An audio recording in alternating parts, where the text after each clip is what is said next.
Hi everybody, it's Kate Luella here, and today I've got an interview with Dan Norris of Informally.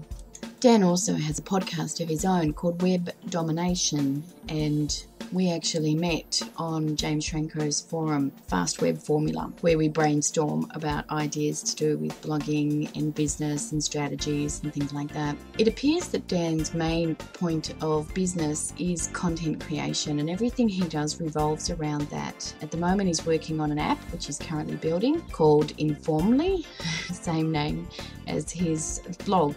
He actually has a history though of blog design, so he's got quite a lot of information on SEO and metrics and things like that. So in this interview, we're going to talk about guest posting and his opinion of guest posting, the benefits and disadvantages of it, his experiences with it. I actually first came across Dan, besides James' forum, on a guest post he did on Pro Blogger's site with Darren Rouse. I thought he was a great person to talk to about guest posting, why you do it, what you can get from it, and how to go about it if you want to get into it. And don't forget to go to iTunes and leave a review about Blogger Interview Podcasts if you want to. And remember, I also have the blog bloggerinterviewspodcast.com if you want to get the transcripts from these interviews and you subscribe. They'll be sent to you through your email inbox. So without further ado, here's Dan talking about guest posting and his background online. Thank you, Dan, for talking to me today. How are you going, Dan? You're in Sydney, aren't you? No, I'm on the Gold Coast at the moment. Oh, I'm sorry. I thought you were in Sydney. So do you live on the Gold Coast? Yeah. And how long have you been? Have you always been in Gold Coast? Yeah. I mean, I grew up in Brisbane, but there's no beach there, so I moved to the coast. Well, I'm down in Melbourne. I don't know if you've been here, but... I do. I go to Melbourne quite a bit. Well, most of us dream of moving to the Gold Coast to live, that's all. Most people in Queensland dream about moving to Melbourne, so there you go. Do you? Oh, God, that's insane. It's a lot more sophisticated. Hey, apparently. more sophisticated? Yeah. My argument is that we have coffee here too, but I don't know. It's not really that sophisticated down here. Depending on where you... I mean, okay, Chapel Street, but who lives on Chapel Street? You just drink coffee there. Do you know, I found you, Dan. It's quite a funny story how I found you, because obviously I found you on James Franco's forum, which has been a great forum for me to be in. And how long have you been on his forum? I'm not sure. Maybe 4 months or so, I think. Okay. And how did you hear about his forum? What inspired you to go into it? Oh, I've been following James for quite a while, and I'm not sure why I didn't join earlier. I think I didn't join earlier because the focus to me seemed originally to be on like internet marketing stuff, and the word internet marketing and internet marketers isn't one that really resonates with me so much. But the new forum seems to be his new strategy seems to be more about general business stuff, and that's kind of more up my alley, and that's probably what prompted me to join eventually. But I've been following his stuff for quite a while. Yeah, no, that's fine. I understand that. So, okay, so then I noticed you, when I joined the forum, I then noticed you doing a guest post on Darren Rouse's site, problogger.net, and I was really keen to talk to you about that, which I will in a minute. But first of all, can you tell me a little bit about how you've built up your blog? Because it's called Informally, is it? Or I'm just a little bit vague on this. Yep, it's called Informly, INFORM, inform.ly. Okay. I only just changed the name last week, so I haven't really talked about it too much. But what it's an app that I'm building that basically will allow bloggers and sort of content marketers and small business owners to connect up their favorite services. So you connect up your Google Analytics and your MailChimp and whatever else you're using, Xero accounting, that kind of thing, and then Informally sends you a weekly email summarizing the important information, so you don't need to log into all the systems and kind of get your head around them and try to understand all the charts. Right. So do you have a personal blog, or is this the only blogging you're doing on informally.ly? Yeah, inform.ly. Yeah. Is that the only one you're doing? It is at the moment, yeah. I previously I had a blog that I sold, I think in July this year, as part of my web design business. That was my previous blog, and I just started this one 3 months ago. Okay. Now, with inform.ly, you said it's an app, but you're obviously running that blog to talk about the benefits of the app. I'm just trying to put together how you're doing this. No, it's just a general content marketing strategy. It's I'm writing about web stuff, online marketing, SEO, anything to do with the web. I've got a podcast and videos and working on an infographic, just general content to do with people who are interested in the web, and I use that to get them to my site and to sign up to my newsletters. And when I launch the app, then I'll have an audience to market to. Okay. So when I ask you about monetization, is that from the app, from the sales of the app? Is that what you're going to tell me? Yeah. I've been sort of blogging or doing content marketing stuff for a long time. My last business was web design services, so the monetization was basically selling people custom websites and SEO and things. In this business, eventually I'll have a paid version of the app available. I don't at the moment, but when I do, then yeah, that'll be where the monetization comes in. So why did you sell the web design services company? Just for general interest. I'd love to know that. Because I was bored.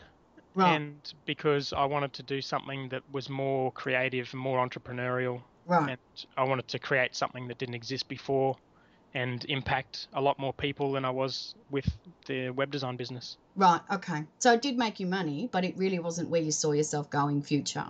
Yeah, it made me money, but it never made me a lot of money. And Right. I think I kind of identified that my skill set, it was sort of a fundamental problem in my skill set that I'm sort of good at the creation side, but I'm not really good at the business development side. So the business really wasn't really well suited to me, and I kind of started it for the wrong reasons. And so after 6 years or so of running it, I just decided I want to do something totally different. God, 6 years. That's amazing. It's a long time. It is. So, so now you went and started a podcast, which is awesome. Is that called inform.ly as well? Is that, what's that? Oh, that's Web Domination, isn't it? Yeah, podcast is called Web Domination, but if you go to inform.ly/blog, you'll see my articles and podcast and videos and everything up there. Okay, awesome. And so it's all on the same domain. Excellent. So, and it's really about, well, like you say, analytics, SEO, blogging, content creation. It's all around that sort of thing. Yeah, I mean, there's a different angle to all different bits of content I put out. The podcast is more about entrepreneurship and startups, and I kind of like talking to people. I mean, I could talk to people about analytics, but it's a boring topic. And if I did a podcast every week on analytics, it would just be really boring. So I just tend to interview interesting people, like James and the other people that I've interviewed. Yeah. Talk about how they started their business and how they're using the web. Like the one I did with James just talked through all of the stuff he's doing with content, and I try to get really specific and detailed, and that's so and it's also about just having an excuse to ring these people and kind of talk to them about business, and that's the coolest thing about it. And do you see that as a networking thing? Oh, it's a huge networking thing. It's like one of the only networking things I do. Yeah. And it's I mean, the opportunities that have come out of the podcast are big, aren't they? Amazing, yeah. They're great, yeah, and they really open your eyes too, because you do capture that person who's really high up.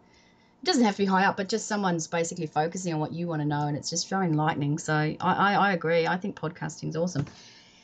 You won't get a debate out of me, out of that one. So let's talk about this. So that's fantastic. So I can see where you're coming from, and I can see where inform.ly. Look, I have to ask you this before we talk about guest posting. How did you hook up the LY thing? What's going on there? Is that... It's a Libyan domain. So okay. Yeah, I mean, I had to buy it. It wasn't cheap, but I like it because it's nice and short, and I like the name Informally, and I wanted to... My business was originally called Web Control Room, and I kind of started... As I was building it and getting feedback from people, I kind of changed my mind a little bit about what it was, and the word Web Control Room didn't really work anymore, so I changed it. I liked that name, but Yeah, I know a lot of people using it like that as well, but I think long term it wasn't going to make sense with what I was going to do with it. Right. Okay. Better to change it now. So, okay, so guest posting, this is where I saw you. Now, when did you start guest posting? Can I ask you that? I mean, with my last blog, I was guest posting as well. So, I mean, when I sold my last blog, I basically had to give away everything. So I had a blog that was getting thousands of readers, had lots of subscribers. I built up an email list, and I built up a couple of thousand Twitter followers and 1,200 Facebook likes, and I'd built up this what was turning into a reasonable following and a lot of SEO traffic. It used to rank #1 for website design and website development in Australia, and I got a lot. And I had to give that all away. Well, I didn't give it all away. Obviously, got paid for it, but yeah, I had to start from scratch. So with my new business, I wanted to make sure that that content marketing was the focus of my marketing, and so yeah, guest posting and writing blogs and the podcasts and videos and everything else was just something I started from day one. So you started from day one, but like, how do you go about it? Do you pick a blog and say, I want to guest post there, and then you look into it? Or do you follow like someone who recommends which blogs get most value SEO wise? I mean, what inspires you to go with one blog as opposed to another? Right. Well, I don't care about SEO at all, so Right. I don't worry about that. The first thing I did was I did a entrepreneurship camp in the Philippines for a couple of weeks right when I was starting this business, and I had one day where I wrote 13 articles or something for my blog, and I just wrote everything I could think of I wrote like a post on what bloggers can track, what metrics bloggers can track, what metrics podcasters can track, how to use analytics, and all of this kind of stuff. So I wrote like 15 posts just to get my blog started. Right. And you put them up on your blog? Yeah, I put them up on my blog, and then what I did was I rewrote them and then started looking for other blogs to post them on. Gotcha. Yeah. So is that how you would suggest someone starts out who wants to do guest posting, is to just look at their own content and rehash it for that purpose? No. No. Okay. So what would you recommend? So the first post I did with ProBlogger, I should give you some of these links because I wrote up a few articles on this, but okay. One of the ones I wrote up was how bloggers can measure their success. Right.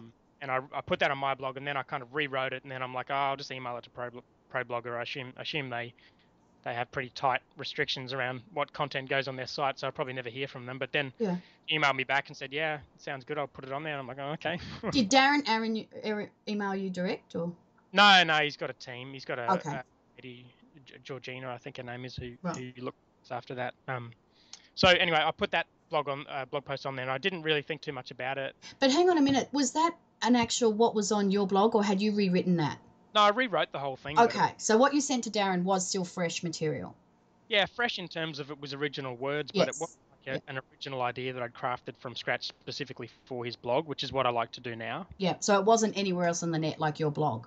No. Yeah, okay, perfect, yeah.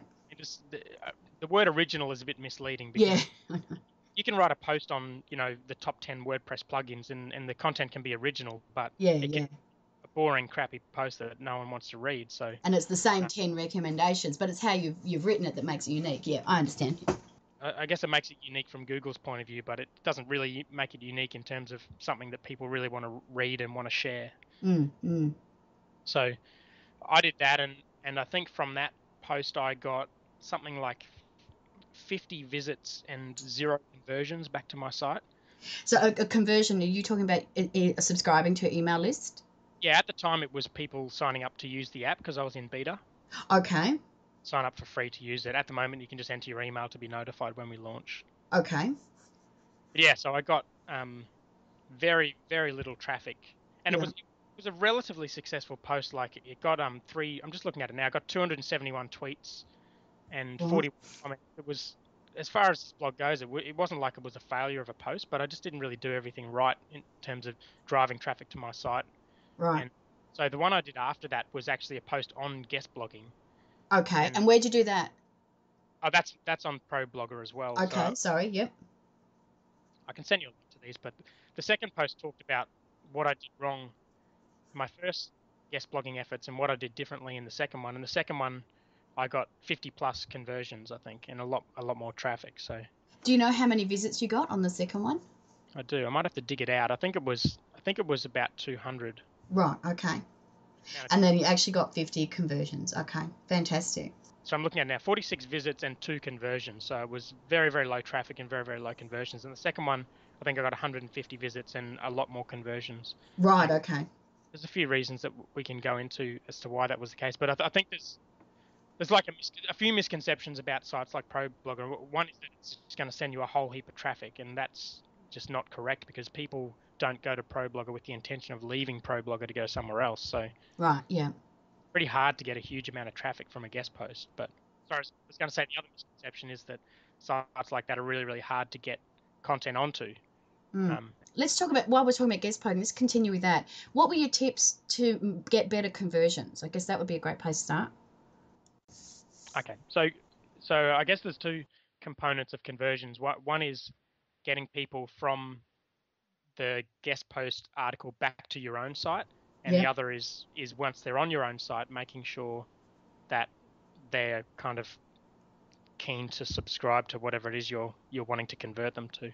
Yeah, okay. I guess we're talking about calls to actions here, are we? Or well, there's a few things. There's a few things I did differently in the first post. That the one thing I always do now when I write a guest post on someone else's blog is I always talk about my business. Yep. And if you can just go through a blog, like you can go through my first guest post, and I wasn't actually talking about my business through the guest post. It was a generic post, and a lot of people do this. A lot of people just write like a generic post, and then at the end it'll have your bio, and then it'll talk about your business. But okay. the thing is, if they've read this whole article, and there's a good chance most people won't read the whole article, they'll just skim it, then they're not going to really have any reason to go back to your site because they're not going to be interested. And the first time I discovered this was a post I put up on Think Traffic. Right. I don't know if you know that site, thinktraffic.net. I don't know it, but I'll go look at it now. Yeah, I'll send you the post I did for them, and I got a lot more traffic and conversions from that. And the whole post was about what I was doing for traffic, and it used specific examples of my site, and it talked about the ProBlogger post and all this other stuff. And the whole post was talking about basically my site, what I was doing. And by the time you get to the end of the post, the reader at least knows what your business is. So if they are interested, then they'll check it out. But and they see you as an authority on it and stuff like that, would they? yeah, I mean, it's more about, most people will read through an article and they'll be like, yeah, well, that was good. But a lot of the times, if you're not talking about your business or talking about something that you're doing, like a case study works really well, I think, because they will basically get on board with what you're doing. They'll know what your business is by the end. A lot of the times they'll just be curious to see, okay, well, you've done all this traffic stuff for your site. I'm just going to check out your site just to see what it looks like. Right, yeah. So really tie you in to the guest post somehow to create interest in you. Yeah. Not just the topic, yeah. I mentioned my business on a recent guest post I did on Rob Walling. I don't know if you know Rob Walling. He's like a software. I've heard of him, yeah.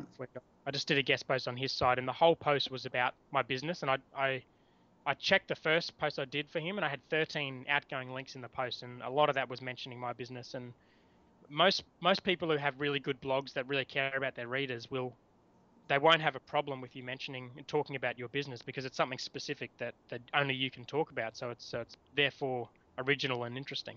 Yes.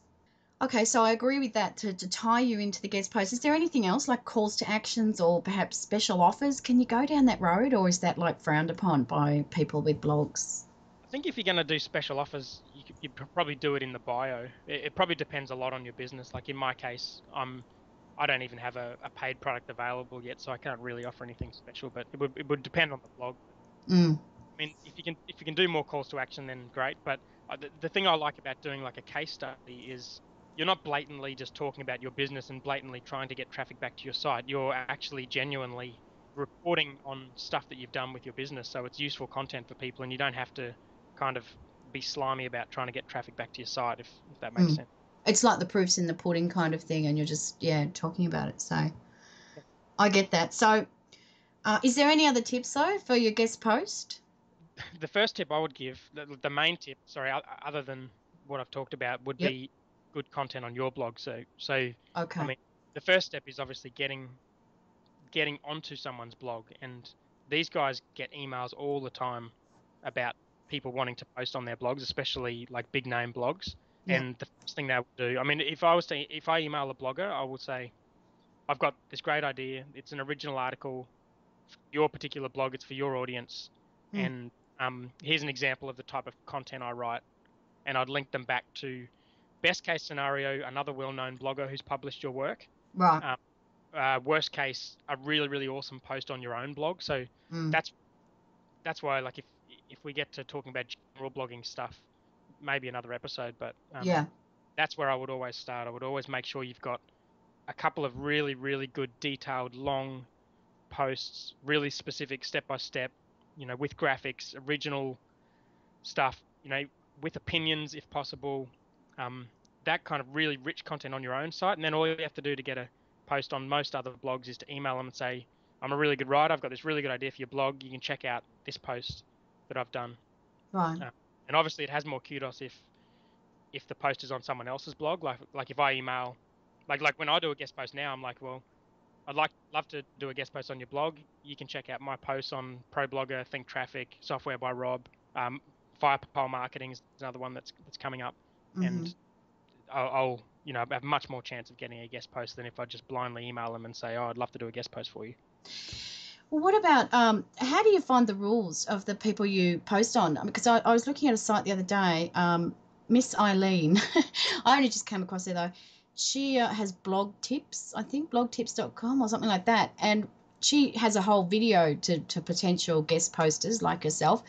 And the one thing she says is you must have that SEO plugin, which is about a $97 investment. But she said that's to make sure that it's all keyworded properly. And you must have a link back to one of my other posts that are relevant. And so she puts in all these sort of requirements, which I don't see anything wrong with. But do you find that often, or do you find people just say, right, whatever, or?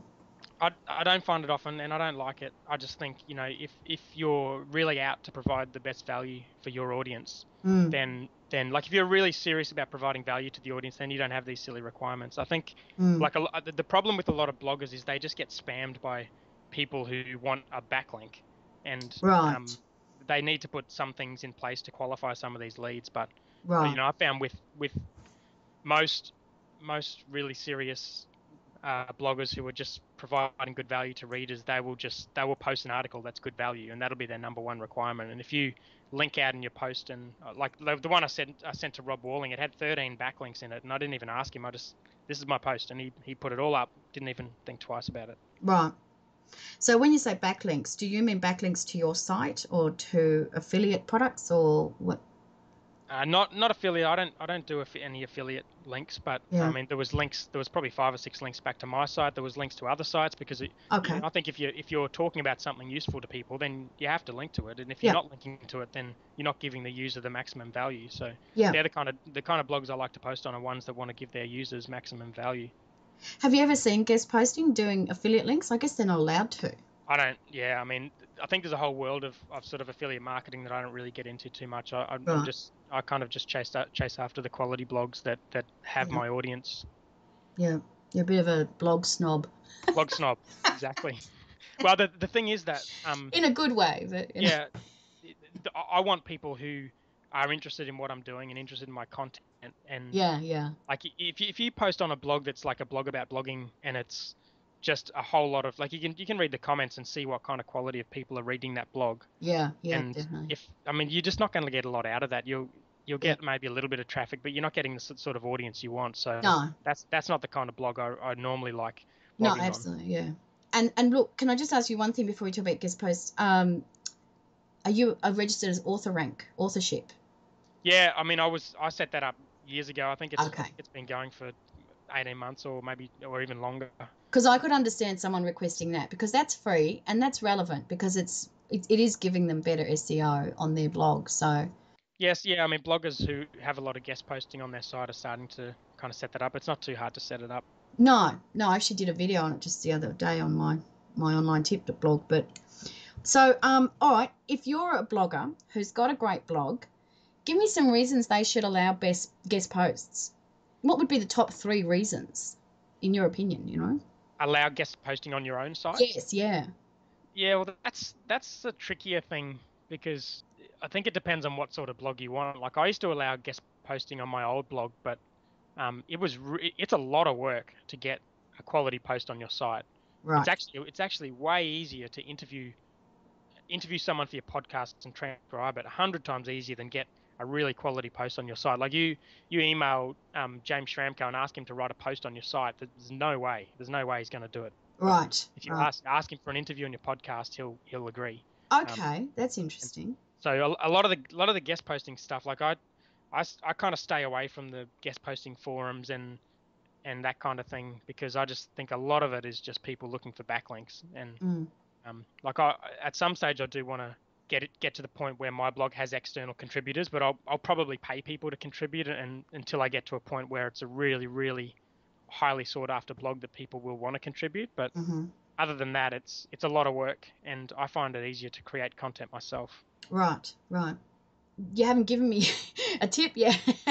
You've given me reasons not to do it. Well, I don't have guest contributors on my blog. I mean, I Right. guest post on other people's blogs. So Yeah. if So you want what to do you ask, think they see as the advantage then? That's what I mean. Why would I they think allow you?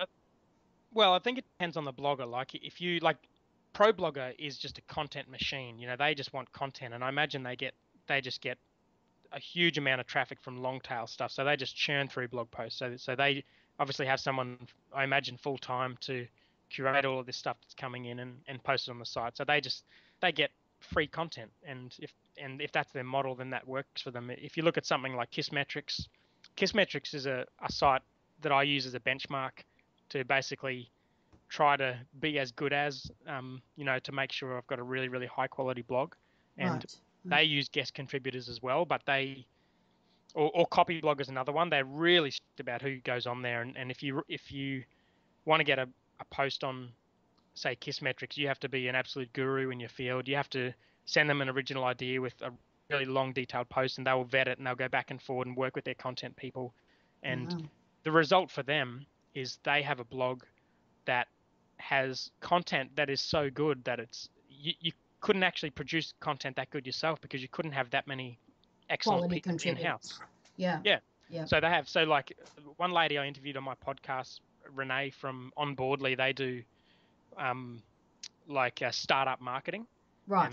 and startup PR, that kind of thing. Mm-hmm. And they did a post called the Ultimate Guide to Startup Marketing on Kissmetrics, and it's like a 3 or 4 thousand word post, a huge guide to marketing your startup. And I mean, Kissmetrics don't employ people who are experts in marketing their startup, so if they want content like that, then they have to work with external people. Right. Okay. So it's good for quality content providing you can get a quality contributor. Yeah, I think you probably can't get a quality contributor unless you've built up such a huge audience that they're drawn to you, You're or attracting them, yeah. pay them. And there's quite a few guest writers around, like Christy Hines is I don't do you know Christy Hines? She's a blogger. Rings a bell. She's got a blog called kikolani.com, and she blogs about online marketing and web stuff, and she writes a lot of stuff for Kissmetrics, and Right. she's like an example of a writer who provides writing services. So if you wanted to pay people to get guest posts, quality guest posts on your site, then you could get someone like Christy to do it. Yeah. Okay. So generally speaking, are you aware of any bloggers who pay people for guests, for posts, for content? Yeah, absolutely. Oh, okay. I assume most of Christie's posts are paid because that's how she earns her money. I don't think she would be writing all of these guest posts for free. Well, I didn't even know that. I thought they were all free. They were just for traffic things. No, I mean a lot of content that gets written on the web is paid, one way or another. Oh. But yeah, I'll be definitely using some paid writers once my blog sort of gets to that level where I've got a big enough audience. Well, how And do you do that? Where do you find them? Well, that you can professionally hire to write for you. Where do you look for that? well, there's a few things you can do. What I would probably do. I mean, I know people that run content businesses that you can use for this sort of stuff, but what I would do is go to the blog that you most want to be like, and in Right. my case, Kissmetrics, Right. and I would look through all of their posts on there, and as soon as I can see the post is written by a freelance writer, then I'd contact that freelance writer. Okay. And then say, would you be interested in writing an article for me? And then this is the subjects I'm interested in. I'd probably ask them, like, what are you excited about at the moment, and what are you working on, and do you have a post in mind that would be suitable for my audience? And that way you'll get something that's not manufactured, and something that's more genuine and probably more valuable. And then what do they do? Do they write back to you and say, yes, sure, Dan, and my fee for this post would be $190? Would that be right? Or I assume so. I mean, I haven't used any yet, but I assume they have a fixed price. I mean, I think it would be a lot more than that for some of these good writers. I've been talking about this on another forum. I mean, actually, and right? there's businesses that charge, a minimum of 15 grand a month retainer for like content services. Wow.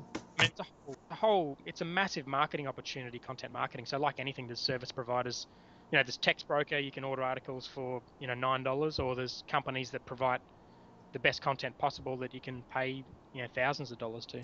Right, so alternatively, you go to eZines and you grab one of their articles for free, but of course you don't know who it's written by. It's got their backlinks, which are not necessarily a bad thing, but you're saying that content is not really A-grade content. It's very general, it's available elsewhere on the net and things like that. Yeah, it's crap. Okay. But why don't you say what you really think, Dan? Well, yeah, there's a lot of crap online, and Right. So you're saying if you're running a professional blog, or you're a blogger who really values your blog, maybe you're a business and so the SEO value is important to you to nurture, then really you want to get the best content. But it's got to be in correlation to the size of your readers, doesn't it? I mean, you're not going to spend a fortune on content if you've only got 1,000 readers. Or yeah, that's right. Like I'm not going to go out right now and spend a couple of $1,000s for an article when only a few hundred people will see it. So you go off to, like you said, you go off to Kissmetrics, you see Christy, was it that girl? Christy? Yeah. Yeah, and you write to her and say, look, Christy, I'd love to have you guest post on my, I've got 35,000 readers. I talk about analytics and stuff. I'm assuming she's into that. But she then sends you a letter, says, oh, sure, I'll do that. And I charge, $650 to do that. And you go, yep, that's fine. Do you really get $650 of value out of that? Depends what you're trying to do. I mean, with my blog, I want to make sure that when my blog is established, that it's one of the best blogs in the world about the topic that I'm writing about. I don't want it to be an average sort of site where I'm just getting, people coming for long tail stuff and low rates and no engagement, and I'm aiming for something that's world class. So once I've got a decent audience built up and I'm gradually building it up, then I'm going to have no problem paying for good content. Yeah. But you'd have to be balancing your income to that outgoing, wouldn't you? I mean, unless you're going to completely fund something without any real business structure. I mean, I'm just trying to think how you would strategize that. Yeah, I mean, I measure everything. So I'm very big on analytics, and I've got Kissmetrics installed, which measures all the activity on my site and within my blog, and I've got segments in analytics set up so I know exactly where people come from, and if they sign up, where they go. Yeah, where they go, whether they sign up, if they do sign up, long term, how much money they spend, how long they hang around. Right. So all of that stuff's measured, so I can theoretically go out and pay for an article, or I can go out and pay for AdWords, or I can, do whatever kind of marketing you want to do. Pay your $1,500 to that blogger and put a trackable link on that, and you can see from there whether or not you're getting a return. But with any type of marketing, there's a certain amount of you just got to back yourself. Gambling. Like for me, sorry. Like gambling or? Oh God, not gambling. Right. I think you got to back yourself. Like for me, my business is gonna live or die based on the content. But my whole marketing strategy is to do with content, building my own authority and putting out content and engaging people. And if I don't back myself to produce the level of content required to do that, then it's not going to work. And there always is a little bit of risk, and if there wasn't, then it wouldn't be entrepreneurship. Yeah, absolutely. You've got to be a risk taker. I'm just thinking about what you're doing at the moment, and people are coming to your site, because I remember you talking about this on the forum, that you take on away an incentive to subscribe to your list. And have you left it like that, where they just get newsletters for subscribing? No, I'm testing different things. I find most people, I think with conversions, like we could probably talk about this forever, but the number one tip with conversions would be to have something worth converting to. And yes. I find with my site, I have a product that people are interested in hearing about. I put on like a subscription form that says get my weekly emails, and then I have another form that says sign up to be notified about when we launch this app. And a lot of people sign up to be notified about the app, but not many people sign up for the emails because the app is much more interesting. Well, I really liked James's suggestion, because I put this to him, I don't know if you heard the other day, and on the interview, and he said, I really like this. He said, do like a 6-part course training of something, because then they're obviously interested in what you want. He said a free report, they come and take it and then often go, like unsubscribe. So he said at least a 6-part thing, they've got to stick around for a while to get the real value. I thought that was really smart. And it is giving something, and you're only getting your target demographic, because they wouldn't be getting that if they weren't interested in what you're doing. Yeah, I've actually just launched one. What, 6-part thing? Yeah. Funny you You should didn't mention. mention that. I just asked you and you went on about whatever you said. Well, yeah, well, I was getting to that. So Okay. I was getting to the fact that I've been testing different ways and finding that Okay, people, yeah. a You lot of did people say. won't sign up unless they have a reason to. And so rather than just give them a free report to download, this thing I've put together, actually, I'll give you a link in here. Yeah. It's a course on content marketing, and it talks about what I've learned from people like Neil Patel from Kissmetrics and James and other people that I've interviewed. And I send like a 6-part email series on, you know, everything to do with setting up your site, blogging, podcasting, videos, conversions, how to measure stuff, all of that kind of stuff. So I'm finding I'm getting a lot more people opting into that than. Yeah, that sounds great. Yeah, and it's also kind of engaging people because you're getting their permission to email them more than Yes. once and building a recurring relationship, not just a one-off type ebook. So that's what I'm testing at the moment. I love that idea. And it's not something you actually sell, so you're not undermining your app in any way. Because that's a big problem a lot of bloggers have is if they give away a book, they're being told that then that people will expect all their stuff free. And so if you're giving away something that's completely unique, then it's not undermining your product you're selling, is it? Yeah, well, I want to make sure, like if you go to one of my blog posts, you'll see there's only really 2 things you can do on my blog post, and that's you can either opt into my new content course on the right, or you can sign up to be notified about the app, which is in the footer of the post, and there's nothing else on the page. And I wanted to make sure I was engaging people around my content because I want to build up the audience for the blog. Yeah. So hopefully this way will be one good way of doing it. I mean, it was quite easy to do. I already use MailChimp. The feature's already paid for. I've already got the content there that I'm sort of repurposing from another article I wrote, and Yeah. I haven't actually even finished the 6-part series yet, and I've already had 20, 30 people sign up for it. Oh, that's fantastic. That's perfect. Look, I think that's a really good winning idea actually for bloggers or whoever to get good quality traffic and keep them, you know. So we talked about having really good content yourself, and I mean, if we're talking about how to get guest posts and how to get the most out of them, then having great content yourself is the first thing because Mm-hmm. bloggers will first look at your content and make sure it's good. Mm-hmm. And so I think, like, I don't use any of the guest posting forums and thing. I would target a blog specifically and Mm-hmm. target a high quality blog, and you can tell whether a blog is high quality based on a few things. What I like to look at is the comments. Okay. I mean, if you look at the comments on like Think Traffic or like a Software by Rob type thing, you'll find that there's less comments, Mm-hmm. but they're like legit comments from people who like really understand the content and really want more advice or can offer something. And that's the kind of blog with a really engaged audience that I Yeah. like to look for. So Yeah. I don't worry about SEO or page rank or a number of. I mean, I look at the social stuff like for tweets and likes and stuff, but I'd rather see quality comments. Yes. And I mentioned doing like a case study type approach because I like the idea of talking about my business in a guest post. I don't actually just talk about my business, like what I'm doing in my business, because that would be very boring. But I make something interesting. So like for the Think Traffic post, I dedicated 3 hours to 12 different traffic techniques for 1 week. I spent 36 hours in 1 week on 12 different traffic strategies, and then I measured them all, and then I wrote a guest post writing up all of the results from that Right. particular That's experiment. great. Yeah. And so and I contacted Think Traffic before I even did this. I said, I'm doing this. Does it sound good? And they're like, yeah, it does sound good. And so I wrote it all up, and because you're doing a case study, you're talking about your business, and they're reading it, they're interested in what you're doing. And at the end, they're much more likely to go back to your site and check out what you're doing. Yeah. Yeah, I love that. Okay. And so I try to avoid blogs that have like weird rules around whether or not you can talk about your business or whether or not you can backlink, to your site. I think if a blog isn't letting you backlink, then they don't have the readers' interests in mind, Mm-hmm. and I'm not really interested in a blog like that.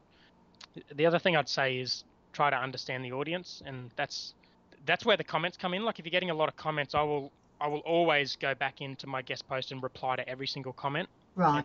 often the questions that come out of the comments will give you a good idea of who the audience are and what kind of stuff they like. And Mm-hmm. like my first guest post on Pro Blogger got, hardly any impact, and my second one got like 40 conversions or something and a couple of hundred visits. And Mm. part of that is just understanding the audience and what kind of stuff they like, and so I'd take time to do that as well. Yeah. Yeah. The other thing I'd like to do as well is be nice, be nice to the person who decides what content gets published and what content doesn't. Right. And a few things I like to do is like contact them before you've even written the post, just with the idea. I like to contact them after, like after a month, after it's been posted, and say how did it go, Ah. and say I saw that it got 200 likes compared to what looks like an average of about 100. So I'm hoping it went well, and let me know if there's anything I can improve for next time. And do they get back to you, or Yeah, they do, and they appreciate it because most people don't do it. do they send you flowers and chocolate? I haven't got flowers, but I haven't given away my address, so it's possible. Virtual I wouldn't flowers. rule it out.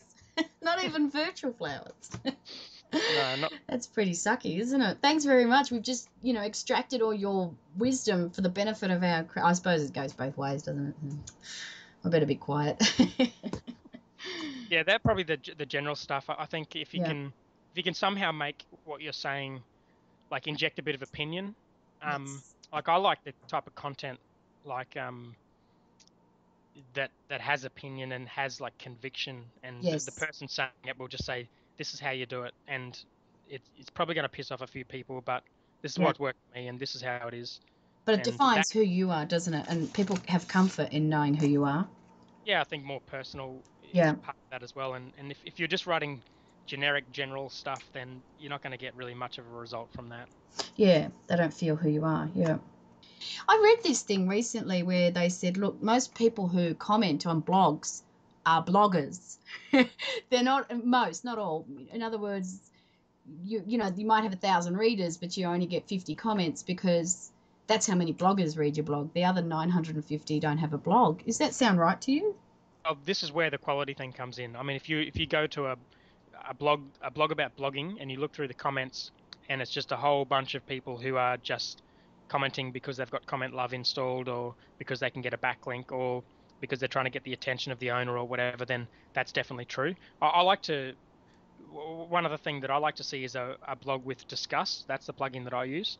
Is that DISQUS? Yeah. Okay. Yep. So how do you get that? I don't even know what's going on here. And there's Comment Love and yeah. So there's a bunch of comment plugins that incentivize people to comment, and Comment Love is one example, because when you comment, you get a link back to your last post, and it tells whoever's looking through the comments what you wrote about last time. Okay. Yeah, that's right. Discuss doesn't incentivize people to comment. You're not getting any backlink value out of it, and it's not like showing your recent post or anything like that. So if you're getting a lot of discussion on a blog that uses Discuss, then that's what I like to see, because that is often an indicator that it's a quality blog and it's people. Oh. Like if you go, there's a blog, Dan Andrews, tropicalmba.com. If you go check out his blog, if you want to link up to it in the show notes, that's an example. You see, like, he'll write about something, and every single comment in his comments thread are people who are fully engaged in what he's doing. They're not bloggers, they're just interested in his content. And that's the kind of thing I look for in a quality blog. Okay, so you do Discuss as well. Yep. See, I've got a typical WordPress blog, right? At My Online Tip, it is just, it's actually a video blog, but where the comments are, that's what came with it. So you're saying I should actually go into the plugins and get Comment Love. You actually have to install it, do you? I'm definitely not saying you should do that. No, you're saying Discuss. Saying no, I'm not saying you should do that either. Okay. I'm saying if you want to tell a quality blog from or a quality audience from an audience who are just there to comment and there for the backlink, then that is one indicator you can use. But right, whether or not you use it on your, see, a lot of the time bloggers actually want bloggers commenting on their stuff because they want to network with other bloggers and then they amplify their message on their blogs, and that's absolutely fine. Right. And so how do you get Discuss? How do you do that? You just install it. You just go. There's a plugin for it. It's pretty simple. You don't even have to. It's like a little WordPress plugin, and it's Gotcha. Okay. Like it's hosted on their servers and stuff. I've noticed it, but I'm one of those people that don't pay that much attention, which is not a good thing. But anyway. Well, I used to use Comment Love on my other blog because I wanted to get bloggers to comment on my site to make it look more active, and that's. I mean, it just depends on your strategy at the time, but. So can I ask you one question while we're on that? I really just still don't know. This is how naive I am. Do follow, do not follow. Which one do I do and why? Just don't even think about it. That would be my advice. I wouldn't even be worried about it. I mean, But which one should I have? Do follow or do not follow? Probably do not follow, which Okay. would be the default. Okay. Unless you have a strategy that. So see, the do follow is another example of where you're incentivizing people to comment, and Right. this is something I have used in the past when I wanted to make sure I wasn't, blogging to nobody, and I did actually have people commenting in some sort of activity on my blog.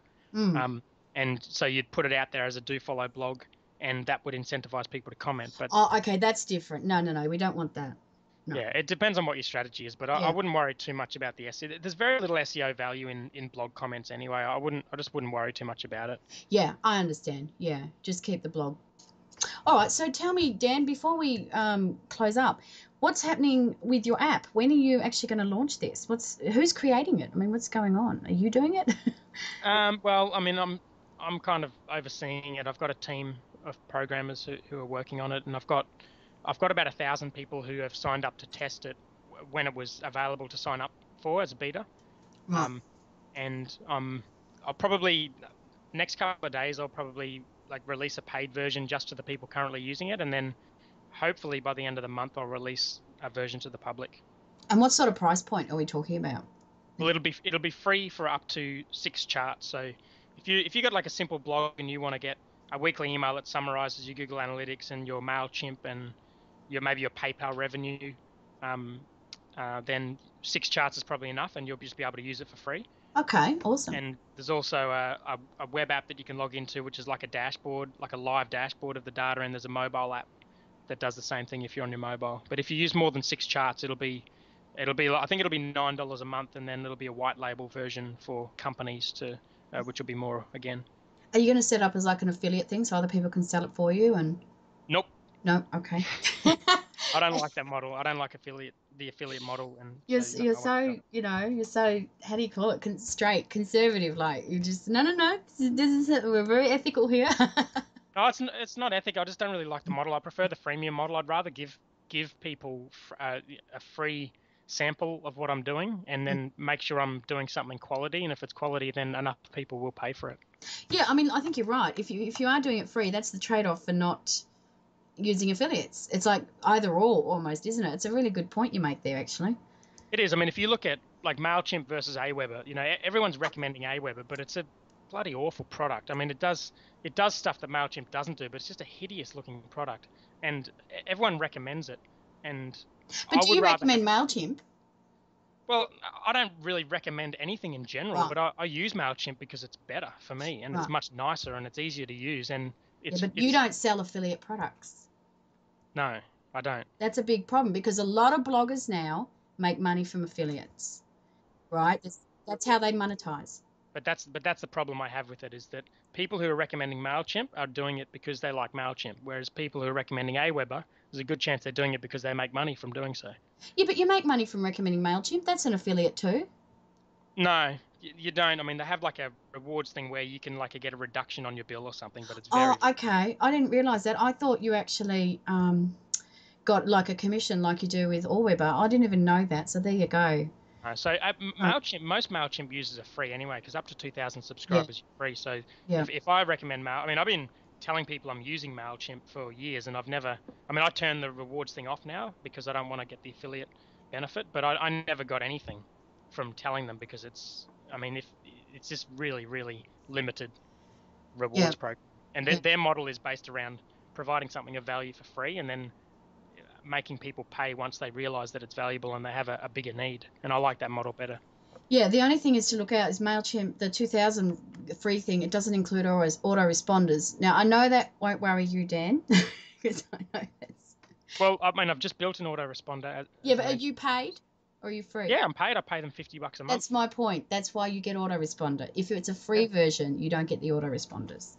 That's all I'm saying. I'm just mentioning that, yeah. But you could just pay for their entry-level plan and it would be the same as Aweber anyway. Absolutely. Look, I understand that. Look, the only reason I go Aweber and not MailChimp is because of the psychological thing with affiliate, I just don't want that headache later on if I do promote something that then, I get in trouble. So, yeah. It's the only reason. Otherwise, I'd happily take MailChimp. I think it's fantastic.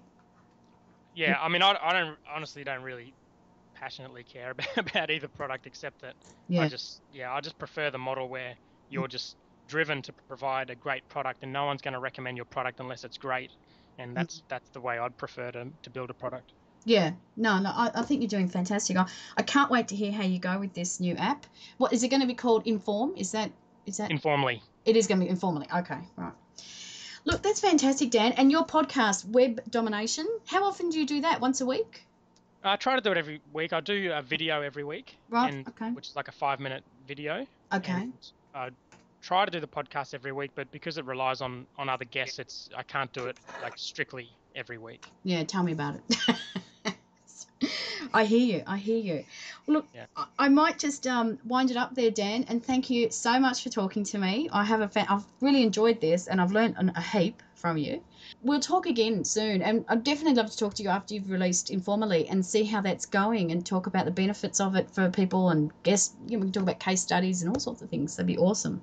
Yeah, well, once I have a paid version, I'll be able to know sort of what traffic led to actual paid customers, and that's pretty powerful information. So yeah, so hopefully it's been valuable for your audience, and thanks for having me. Definitely, and it's great to hear about guest posting. I think it's a really great thing to do. So, all right, Dan, I'll let you go, and I'll talk to you in the forum, no doubt.